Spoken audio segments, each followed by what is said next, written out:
సంబంధాలుంటే ఏ గ్రూపుగా బి గ్రూపుగా మీరుంటే మీ రెండు పార్టీల మధ్య భారతీయ జనతా పార్టీ ఏ గ్రూపులో చేరదు.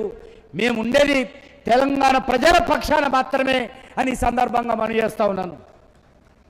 అంతేకాదు ఈరోజు మనం చూస్తూ ఉన్నాం, మరి ఈ రెండు పార్టీలు కూడా ఎక్కడైతే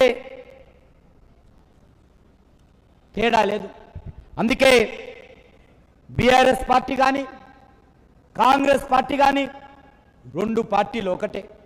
ఈ రాష్ట్రంలో మార్పు రావాలంటే, ఈ రాష్ట్రంలో మౌలికంగా తెలంగాణకు న్యాయం జరగాలంటే, ఈ రాష్ట్రం అభివృద్ధి దిశలో ముందుకెళ్లాలంటే ఈ రాష్ట్రంలో భారతీయ జనతా పార్టీ మాత్రమే తెలంగాణ ప్రజల ఆకాంక్షలకు అనుగుణంగా తెలంగాణ రాష్ట్రం కోసం పోరాటం చేసినటువంటి అమరవీరుల ఆకాంక్షలు నెరవేర్చేటువంటి పార్టీ, తెలంగాణ ఉద్యమకారుల యొక్క స్ఫూర్తితో ముందుకెళ్ళేటువంటి పార్టీ ఒక్క భారతీయ జనతా పార్టీ మాత్రమే అని ఈ సందర్భంగా మనం చేస్తూ ఉన్నాను.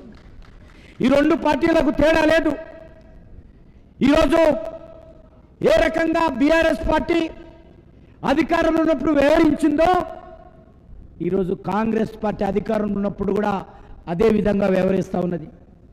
ఈ రెండు పార్టీలకు తేడా లేదు, దొందే.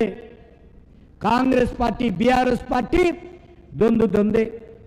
ఈ రెండు పార్టీలు కవల పిల్లలు, తోబుట్టువులు. అంతేకాదు ఒకే తాను ముక్కలే. ఈ రెండు పార్టీల డిఎన్ఏ ఒకటే, బొమ్మ బరుసు లాంటి పార్టీలే. మించి ఒకరు వ్యవహరిస్తున్నటువంటి పార్టీలు. ఈ పార్టీలలో ఎమ్మెల్యేలు గెలిచినా, ఎమ్మెల్సీలు గెలిచినా, ఎంపీలు గెలిచినా ఒకటే పార్టీలో చేరుతారు. వాళ్ళ యొక్క గమ్యం ఒకటే.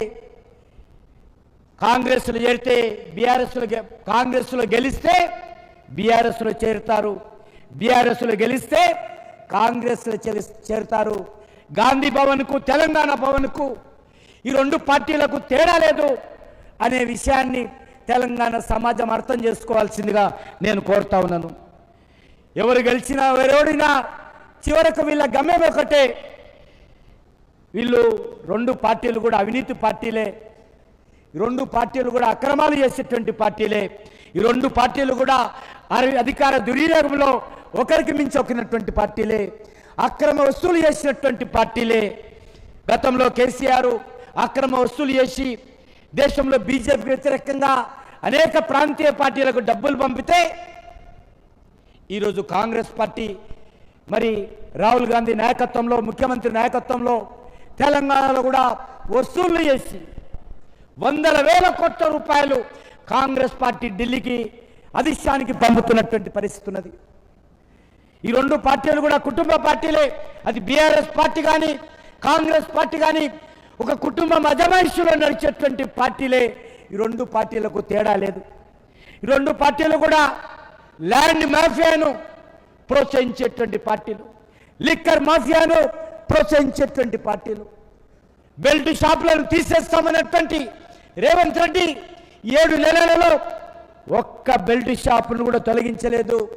కాకుండా మరిన్ని బెల్ట్ షాపులను పెంచి ప్రోత్సహిస్తున్నాడనే విషయాన్ని మనం చూస్తున్నాను.